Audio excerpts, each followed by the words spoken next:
Dans cette leçon, nous allons étudier la proposition subordonnée relative. Maintenant lisons cette phrase.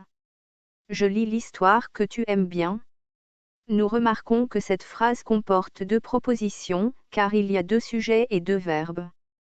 La première proposition c'est « Je lis l'histoire » et la deuxième c'est « Tu aimes bien ».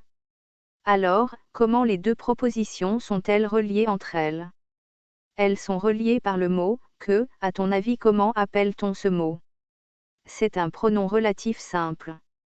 Quelle est la fonction de ce pronom relatif? Il remplace le mot « histoire ». Maintenant, quelle est la nature de la deuxième proposition et quelle est sa fonction? C'est une proposition subordonnée relative introduite par le pronom relatif que, et sa fonction complément d'antécédent, c'est-à-dire, une expansion du nom.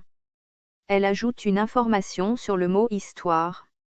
Alors retenons cette règle. La proposition subordonnée relative est une expansion du nom. Elle est complément de son antécédent auquel elle est rattachée par un pronom relatif. Dans la phrase, le pronom relatif, que, remplace le mot histoire. Maintenant lisons ces phrases pour retenir tous les pronoms relatifs simples.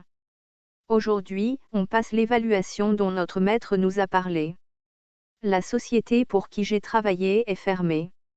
J'habite dans cette grande villa où j'ai vécu mon enfance. La leçon que l'on a faite hier est très importante. Les pronoms relatifs simples sont dont, qui, ou, que. Le pronom relatif simple, où, indique l'endroit en question ou le temps en question, etc. Les pronoms relatifs simples qui, que et dont, ils remplacent la personne ou la chose en question. Maintenant faites l'exercice suivant et au revoir.